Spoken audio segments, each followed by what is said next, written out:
काले च मामेव स्मरण मुक्त्वा कलेवरम ये प्रयाति समद्भावम याती नास्त्यत्र संशय.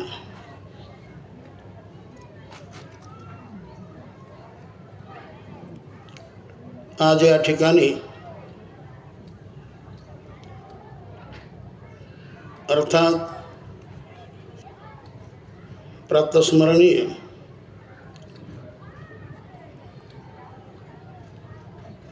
भाऊंच्या नारळी सप्ताहामध्ये प्रवचनाची सेवा करण्यासाठी निवड केलेला श्लोक हा भगवद्गीतेच्या 8व्या अध्यायातील क्रमांकाने 5वा असा श्लोक आहे. या श्लोकातून भगवान श्रीकृष्ण परमात्मा भक्त अर्जुनाला अगदी महत्त्वाचा विचार सांगतात की हे अर्जुना, अंताकडे जो कोणी मरत असताना, देह सोडत असताना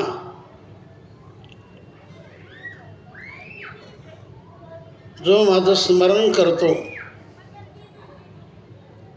आणि स्मरण करून जो जातो तो कुठं जातो? भगवान म्हणतात तो जीव मलाच प्राप्त होतो, अन्यत्र तो जाऊ शकत नाही. ज्यांनी माझी साधना केली, उपासना केली, भक्ती केली, नामचिंतन केलं आणि नामचिंतन करून ज्याने आपलं शरीर सोडलं तर तो जीव माझ्या स्वरूपाला प्राप्त होतो, असा थोडक्यात भाव या ठिकाणी प्रगट केलेला आहे. तेव्हा भव्य आणि दिव्य असा हा नामसप्ताहाचा सोहळा दरवर्षी एखाद्या गावामध्ये होत असतो. अर्थात ज्यांनी नारळ घेतलं त्या गावामध्ये होत असतो. तर यावर्षी हे जे गाव आहे हरिभक्त परायण, आपल्या गडाचे महंत विठ्ठल महाराजांची जन्मभूमी आहे. अर्थात ही म्हसोबाची वाडी आहे. म्हसोबाची वाडी हे गाव फार मोठं नाही, अगदी थोडी लोकसंख्या आहे. थोड्याच लोकांनी हा नामसप्ताह करण्याचा हट्ट धरला, प्रतिज्ञा केली. सप्ताह कुठेही असो, याला समाज कमी करत नसतो. लोकांच्या भावनांच्या बद्दल नैसर्गिक चांगल्या भावना आहेत. जसे लोक देवाला म्हणतात, इतर संताला म्हणतात, तसं त्याहीपेक्षा जास्त म्हटलं तरी चालेल, ते भावना मानतात. भावांनी आपलं पूर्ण जीवन समाजाच्या उन्नतीसाठी घालवलं, समाजाच्या परिवर्तनासाठी घालवलं. भाऊ हे संतातील वरील असं नाणं होते. त्यांचा परमार्थ खरा आणि बरा होता. त्यांचा परमार्थ सेवा धर्माचा नव्हता. थोडी साधना केली आणि समाजात पडले असं देखील नव्हतं. पुरेपूर त्यांनी जीवनामध्ये भगवत प्राप्तीची साधना केली आणि जीवनामध्ये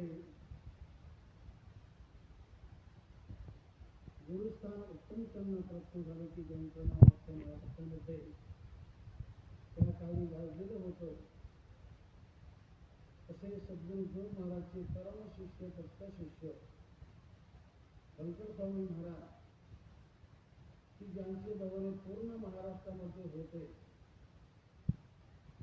जे महान तपस्वी होते, अभ्यासू होते, वारकरी पंथाचे सगळे ग्रंथ त्यांच्या कंठस्थ होते. ज्ञानेश्वरी, तुकाराम महाराज वर्धा, एकनाथ महाराज भागवत, बरेच आनंतर त्यांचे फार होते. म्हणून त्यांच्याकडे पाहण्याची भावना लोकांची अतिश्रद्धेची होती. असंही गुरुस्थान त्यांना जीवनामध्ये प्राप्त झालं आणि स्वामी त्यांना आनंदाला घेऊन गेले होते असं त्यांनी पडलेलं आहे. म्हणजे पुरेपूर अभ्यास करून, पुरेपूर साधना करून नंतर ते समाजामध्ये उतरले आणि त्यांनी मनापासून समाज परिवर्तन केलं.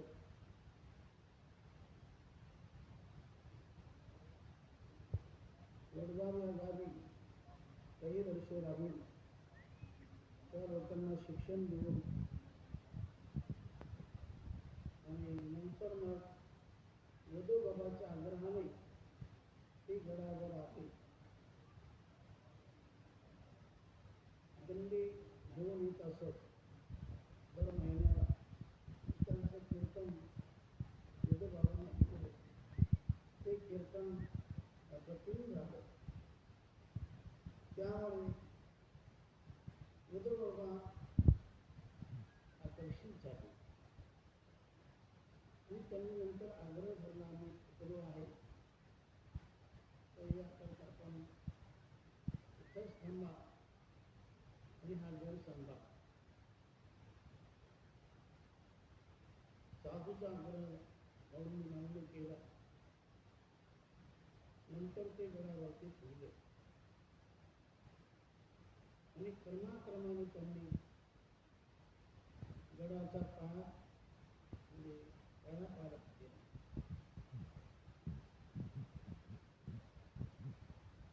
आता जसं अर्थाचं बळ आहे तसं पूर्वी अर्थाचं बळ कमी होतं. कोणत्याही गावी गेले तर लोक पैसा शक्यतो देत नसत, फार पण धान्य रूपाने लोक वर्गणी देत असत. मग एका गावामध्ये 2-2, 3-3, 4-4 दिवस बळी राहत असत. रात्री कीर्तन करत असत. अशा तऱ्हेने त्यांनी अगदी कष्टाने गडाची प्रगती केली. गडाचं नाव लौकिक केला. तदनंतर गोरक्ष महाराज आले. गोरक्ष महाराजांची मागणी त्यांनी लग्नापूर्वीच केली होती त्यांच्या वडिलांकडे की मी लग्नासाठी येईल पण पहिला मुलगा दिला तर, असं कानी घेतलेलं आहे. त्यांनी शब्द दिला की मी देणार म्हणजे देणार. हे बऱ्याच लोकांना माहीत नसेल. मग त्यांच्या जोडीला पुंडलिक महाराज होते. मग दोघंही भावांच्या जवळ राहिले आणि थोडंफार शालेय शिक्षण झाल्यानंतर भावांनी त्यांना आळंदीला नेलं.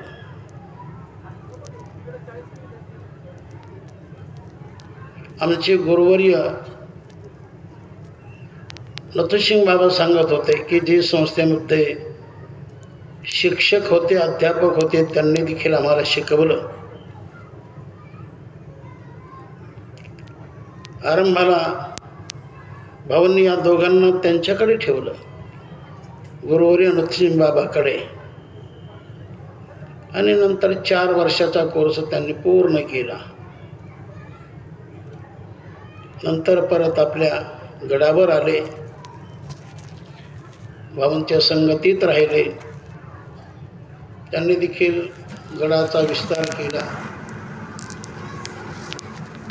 आणि त्यांच्यानंतर मग विठ्ठल महाराज आले. विठ्ठल महाराजांनी महाप्रगती केली, फार फार प्रगती केली. पंढरपूरला प्रगती आहे, आळंदीला प्रगती केली, गडावर देखील फार मोठी प्रगती झाली. समाजाने देखील फार मोठी साथ केली. पण हे सगळं कर्तृत्व विठ्ठल महाराजाकडे आहे. त्यांनी सुंदर परंपरा धरली, परंपरा त्यांनी सोडली नाही. कारण परंपरेला देखील फार महत्त्व आहे. जुने लोक परंपरेला धरून चालतात, तशी ती परंपरा विठ्ठल महाराजांनी जिवंत ठेवली. अशा परीने आजपर्यंत हे गडाचं जीवन चालत आलेलं आहे. आणि नामसप्ताह देखील आजपर्यंत चालत आलेले आहेत. तेव्हा यावर्षी अगदी छोट्या गावामध्ये नारळी सप्ताह होत आहे. याबद्दल लोकांचं फार मोठं कौतुक देखील होत आहे. थोडे लोक पण एवढा मोठा सप्ताह, कारण आजकाल अशा सप्ताहाला 1 कोटी रुपये लागतात, सोपं नव्हे. तरी पण या लोकांनी जिद्द धरली आणि सप्ताह सुरू झालेला आहे. अशा नामसप्ताहातील मला वाटतं आजची 3री सेवा असेल. बरोबर? प्रवचनाची 3री सेवा आहे. प्रवचन एकदाच होतं आणि कीर्तन देखील एकदाच होत असतं. काही वेळेला 2-2 कीर्तनं घेतली जातात, पण प्रवचन मात्र एक होत असतं. तेव्हा ही प्रवचनाची सेवा माझ्याकडे महाराजांनी सोपवलेली आहे. तेव्हा प्रवचनासाठी निवड केलेला श्लोक अति महत्त्वाचा आहे. गीतेमध्ये अनेक श्लोक आहेत, पण काही श्लोकाला महत्त्वाचं स्थान आहे. तसं या श्लोकाला महत्त्वाचं स्थान आहे. मुळात गीता ग्रंथ हा सगळ्या ग्रंथांचा राजा आहे, सगळ्या ग्रंथाचा. की नाही गीता समग्रंथ असं चिंतन आहे. हरि सम जग कछु वस्तु नहीं, हरि सम जग कछु वस्तु नहीं, नहीं प्रेम सम पंथ, सद्गुरु सम सज्जन नहीं, नहीं गीता समग्रंथ. तर गीतेसारखा ग्रंथ जगात नाही. असा हा तोला मोलाचा ग्रंथ. आणि अशा ग्रंथातील जो 8वा अध्याय, तेव्हा 8व्या अध्यायातील क्रमांकाने 5 नंबरचा श्लोक आहे. भगवान बोलतात, अर्जुनाला सांगतात की अंतकालेच मामेव स्मरण मुक्त्वा कलेवरम ये प्रयाती समद्भावम याती नास्तर संशय. अंतकाळी जो मनुष्य माझं स्मरण करतो तो मला प्राप्त होतो. म्हणून अंतकाळी देह सोडताना माणसाने चिंतन करून देह सोडावा. पण ही गोष्ट आपल्या हातातील नव्हे. त्याकरता फार मोठं पुण्य लागतं, फार मोठं तप लागतं, फार मोठी साधना लागते. अंतकाळी जर नाम मुखाला आलं तर त्याचं फार मोठं मागचं पुण्य समजा, किंवा काहीतरी देवाची संताची कृपा समजा. कारण अंतकाळी जर नाम मुखाला आलं तर अंतकाळी ज्याच्या नाम आले मुखा तुका म्हणे सुखा पार नाही. त्याच्या सुखाला पारावार नाही. आणि म्हणून किती पापी दोषी मनुष्य असला आणि त्याच्या मुखाला जर नामचिंतन आलं तर त्याचा उद्धार भगवान करतो. भगवान त्याचा उद्धार करतो. ज्या कर नाम मरत मुखावा आधम हो कुत हो श्रुती गावा. ज्या कर नाम मरत मुखावा आधम हो कुत हो श्रुती गावा. अधमातील अधम जरी असला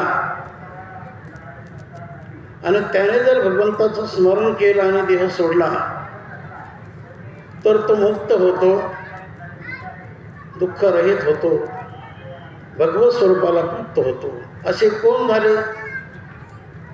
एक दोन नावं तरी सांगा. तुळशीदास महाराज सांगतात, पापिया जामिल गजगनिकावो मुक्त भये हरिनाम प्रभावो. पापिया जामिल गजगनिकावो मुक्त भये हरिनाम प्रभावो. पाप्यातले पापी अजामिळ गणिकापेक्षा इतर बरेच आहे. यांनी शेवटी देवाचं नामचिंतन केलं आणि शेवटी त्याद्वारा भगवंताने त्यांचा उद्धारही केला. एवढं सामर्थ्य भगवंताच्या नामचिंतनामध्ये आहे. तेव्हा इथं भगवान सांगतात, मला कोण प्राप्त होतो? तर जो अंतकाळी अर्थात मरत असताना माझं चिंतन करून शरीर सोडतो तो मलाच प्राप्त होतो. तो मलाच प्राप्त होतो. अंतकालेचे मामेव. इथं मामे म्हणजे माझंच चकारात्मक. जो माझं स्मरण करतो तो मलाच प्राप्त होतो असा मामे म्हणणारा अख्ख्या जगाचा चालक मालक प्रतिपालक आहे. तो सामान्य नव्हे, सकळ देवांचा देव आहे, साऱ्या जगाचं जीवन आहे, भक्तांची कामधेनू आहे. देवाला किती विशेषण लावा ती सर्व विशेषणे देवाच्या ठिकाणी लागतात. असा हा सकळ जगांचा जीवन असलेला परमात्मा, त्याचं नामचिंतन केलं असताना जीव भगवंताच्या स्वरूपाला प्राप्त होतो. आणि म्हणून अंतकालीन नाम मुखाला येण्यासाठी या करता नामचिंतनाचा अभ्यास करा. कोणी म्हणे ना, आतापासून कशाला तयारी, शेवटी मरताना नाम घेऊ. तर ही गोष्ट आपल्या हातातील नव्हे.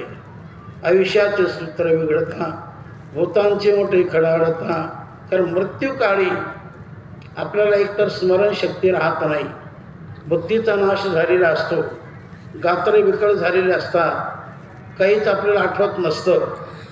अशा प्रसंगी मग पण भगवान म्हणतात, ज्याने जन्मभर माझी सेवा केली, साधना केली, भक्ती केली, अर्थात त्याने माझं काम केलं. ज्याने माझं काम केलं त्याचं मी देखील काम करत असतो. आणि म्हणून भगवान बोलतात की हे भक्तांनो, माझं काम करा तर मी तुमचं काम करेन. तो है मेरे नाम पर तो मैं है तेरे काम पर. तू है तेरे काम पर तो मैं है मेरे धाम पर. माझं काम केलं तर मी देखील तुझं काम करणार. आणि तू जर तुझंच काम करत राहशील तर मी मात्र माझं स्थान सोडणार नाही. असा भगवान आहे. कसा? तर जसा असा तसा भगवान आहे. जसा असा तसा भगवान. हा विचार आमचे गुरुवर्य नतुसिंग बाबा सांगत असत प्रवचनात. देव आहे कसा? तर जसा असा तसा. आरशाला नमस्कार केला तर आरसा देखील आरसा देखील नमस्कारच करतो. आरशाला असा बुक्का दाखवला तर आरसा देखील तसंच दाखवतो. तसा भगवान आहे. जसं आपण देवाचं करू तसं भगवान देखील आपलं करतो, फक्त आपल्या लक्षात येत नाही. आणि म्हणून जीवनामध्ये सतत भक्ती करावी, कारण भक्तीविना जीवनाचा उद्धार शक्य नाही. भक्तीविना उद्धार नाही कुणाचा, भक्तीविना उद्धार नाही कुणाचा. भक्ती केल्याविना कोणाचा उद्धार नाही. आणि म्हणून भक्ती करावी. भक्तीचे अंग अनेक आहेत. श्रवणम कीर्तनम विष्णुस्मरणम पादसेवनम अर्चनम वंदनम दास्यम सख्यमात्मनिवेदनम. 9 प्रकारची भक्ती. या भक्तीमध्ये नामचिंतन भक्ती सकल भक्तीमध्ये सोपी भक्ती नामचिंतन. रामकृष्ण हरी सगळ्यामध्ये भारी आहे का नाही? हो. नामचिंतनाला काही त्याला शिक्षणच असलं पाहिजे असं नाही. ते काही काळातच करावं असं नाही, काही स्थळातच करावं असं नाही. त्याला बंधन नाही. नामचिंतन कोणीही करू शकतो, कुठेही करू शकतो, कसंही करू शकतो आणि कितीही करू शकतो. नामाला कोणतंच बंधन नाही. इतर साधना करत असताना त्याला बंधन आहे. इतर काही साधना असे की ते भलत्यालाच करता येत नाही, त्याकरता अधिकार लागतो. जसा सत्यनारायण आहे, हा सर्वांनाच करता येत नाही. संन्याशाला करता येत नाही, ब्रह्मचार्याला करता येत नाही. त्याकरता गृहस्थीच लागतो. अशा काही गोष्टी आहेत. पण नामचिंतनाला कोणतंच बंधन नाही. नामचिंतन कोणालाही करता येतं. तर समर्थ भक्ती आहे. नामचिंतन ही समर्थ भक्ती आहे. ही भक्ती सर्वांनी करावी. आणि अशा त्या भक्तीचा परिपाक झाला.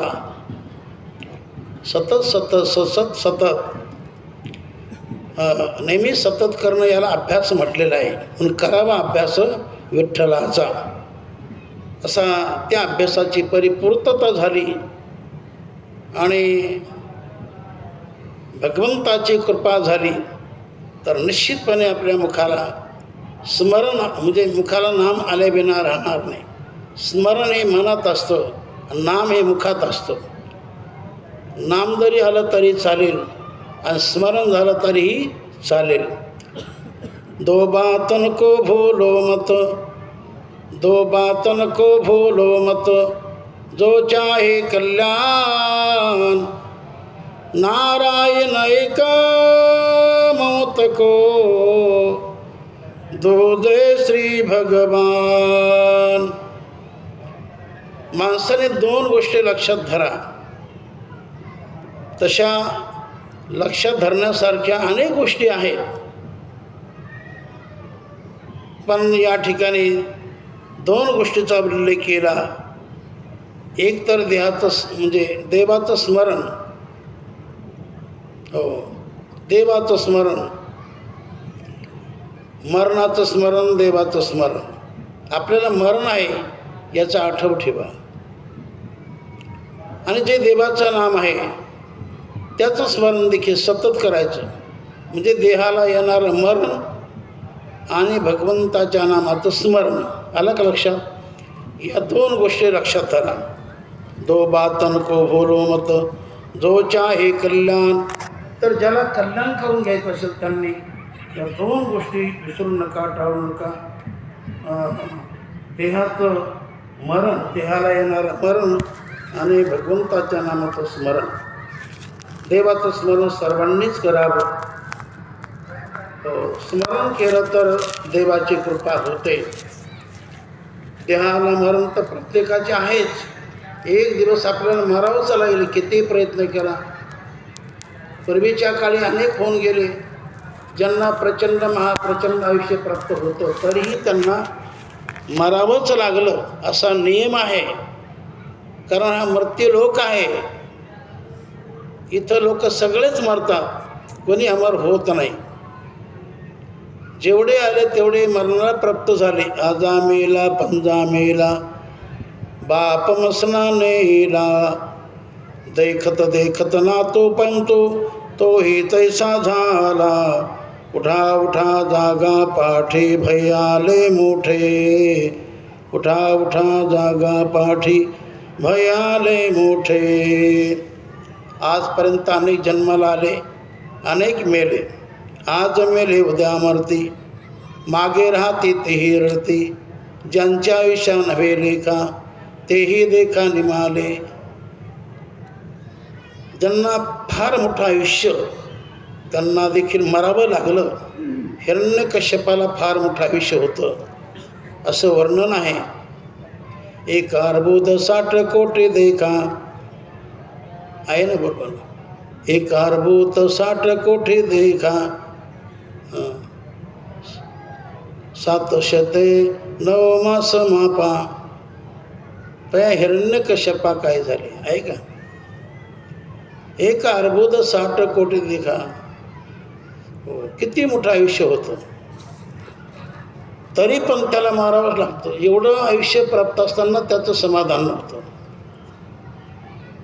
एक अर्बुद 60 कोटी देखा, 10 सहस्र,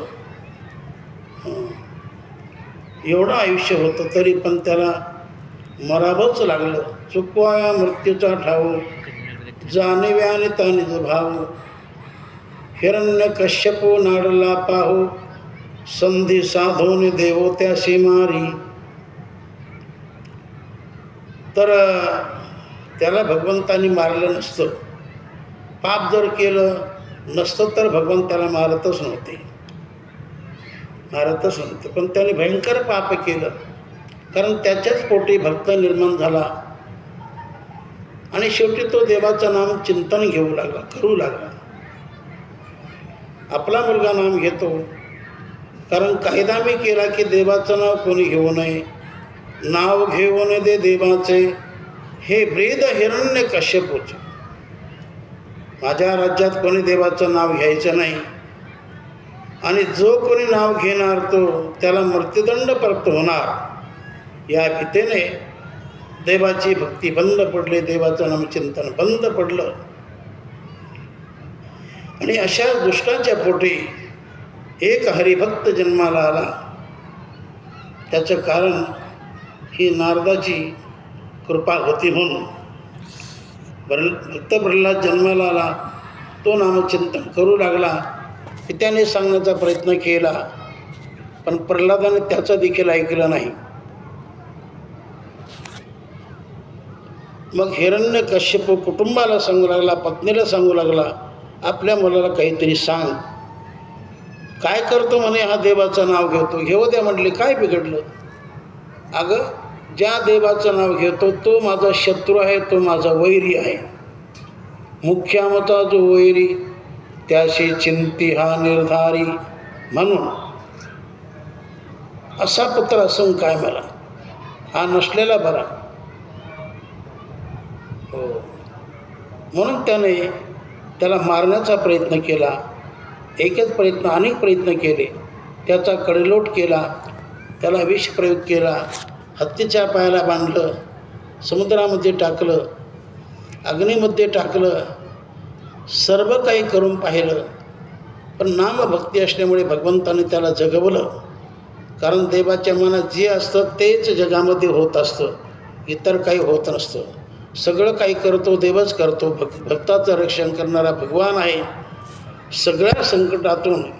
पण एवढे संकट जरी आले, पण प्रल्हादाने नामचिंतन सोडलंच नाही. श्रीमन्नारायण नारायण नारायण, श्रीमन्नारायण नारायण नारायण, श्रीमन्नारायण नारायण नारायण, श्रीमन्नारायण नारायण. समद्भाव याती नसते तर संशय. आणि म्हणून अंतकाळी जसं स्मरण तसा पुढचा जन्म आखलेला आहे. अर्थात जशी वासना तसा पुढचा जन्म. जन्म घेणे लागे वासनेच्या संगे, तेची झाले अंगे हरिरूप. जड भरता राजा गेला, घाला तो घातला वासनेने. एवढा मोठा जडभरत राजा की अख्खी पृथ्वी त्याच्या ताब्यात होती, पण त्याला वैराग्य झालं. वैराग्य सहजासहजी होत नाही, होतच नाही. काही कृपा असेल, मागचं काही दैव पुण्य असेल तर. वैराग्य फार महत्त्वाचं आहे. ज्याला वैराग्य त्याचंच ज्ञान टिकतं. विरक्ती वाचून काही ज्ञानाशी तगणीची नाही. वैराग्य झालं आणि सर्व पूर्ण राज्याचा त्याग केला आणि गंगेच्या काठी येऊन साधना सुरू केली.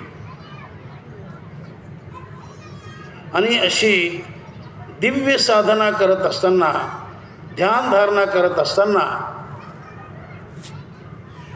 पुढे रोजच ते स्नानासाठी तीर्थावर जात असत.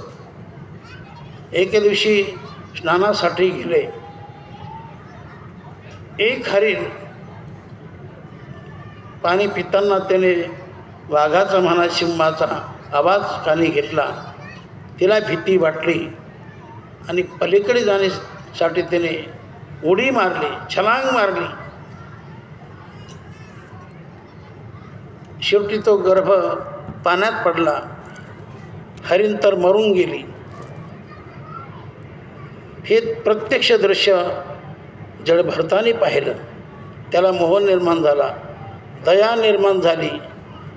ते छोटंसं पाडस त्याला स्नान घातलं आणि आपल्या पर्णकुटीमध्ये त्याला घेऊन आले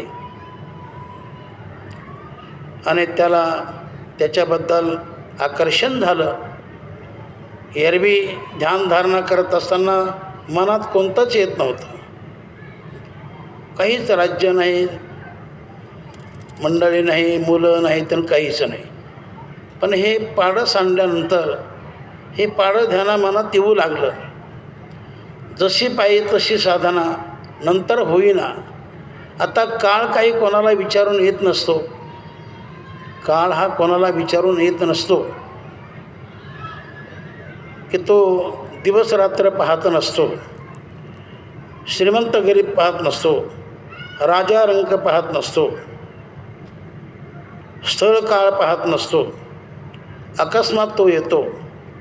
तसा काळाचा फासा अकस्मात पडला, पण त्या प्रसंगी नेमकं हरणाचं चिंतन मनामध्ये होतं. म्हणून जडभरता राजा हरणे गर्भा गेला आणि घाला तो घातला वासनेने. नेमकी वासना हरणाची असल्यामुळे पुढचा त्याला जो जन्म प्राप्त झाला तो हरणाचा प्राप्त झाला. पण केलेला परमार्थ वाया नाही गेला, वाया नाही गेला.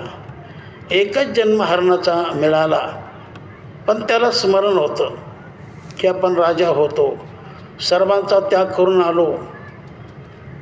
पण हरणाच्या मोहाने, हरणाच्या दयेने आपला घात केला. हो, तिथंच तो फिरायचा. पण एकच जन्म त्याचा झाला, नंतर तो त्याचा उद्धार झाला, असं चिंतन आहे. तेव्हा अंतकाळी वासना चांगली धरा.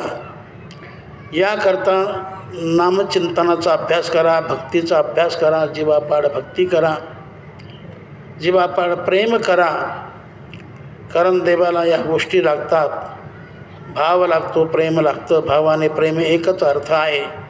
परमार्थामध्ये प्रेम लागतं, संसारामध्ये क्रिया लागते. क्रियाप्रधान तो संसार आणि प्रेमप्रधान तो परमार्थ आहे. परमार्थामध्ये कोणती क्रिया असेल त्याच्यामध्ये प्रेम धरलं तर त्याचं सार्थक. वारी असेल तरी प्रेम लागतं, कीर्तन असेल तरी प्रेम लागतं, हरिपाठ प्रवचन इथं देखील प्रेमच लागतं. देवाची कोणती क्रिया असू द्या ती प्रेमानेच करावी. नामचिंतन करताना प्रेमच असावं. नुसतं नामचिंतन चाललंय. माला तो कर्मे फिरे, जीभ फिरे मुखमाही, मनवा तो चौदिशी फिरे, यह तो सुमिरन नाही. आणि म्हणून स्मरण करताना, नामचिंतन करताना त्या ठिकाणी प्रेम लागतं, भाव लागतो. भाव नसेल तर तसं वाया जात नाही. परमार्थामध्ये थोडं करा ते बिलकुल वाया जात नाही, त्याचं फल मिळतंच. संसारामध्ये किती करा बरोबर काही येत नाही, परमार्थामध्ये थोडं करा बरोबर आल्याशिवाय राहत नाही. आणि म्हणून करत राहा, त्याची पावती भगवान देणार. भगवान तुमचं काहीच फुकट नाही घेणार. हो, भगवान कोणाचं फुकट घेत नाही आणि ज्याचं त्याला दिल्याशिवाय राहत नाही. तुम्ही जे इथं 4 पावलं चालून आलात किंवा काही खर्च करून आलात, याची पावती भगवान तुम्हाला निश्चित देणार. पण उद्याच मिळेल, परवाच मिळेल असं नाही, पण कधी ना कधी भगवान केलेल्या सत्कर्माची पावती देतो.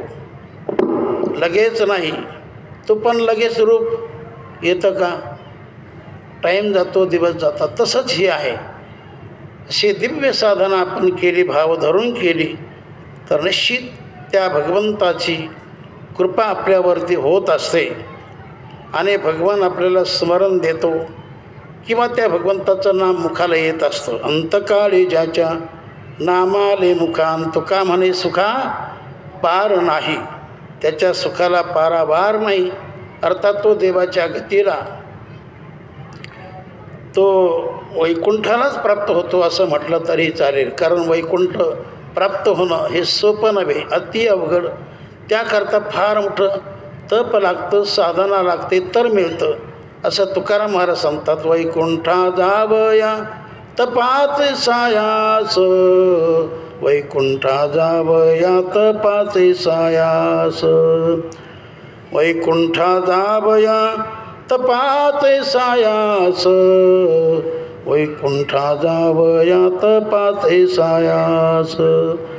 लागे जीवा नाश करणे बहु, लागे जीवा नाश करणे बहु, लागे जीवा नाश करणे बहु.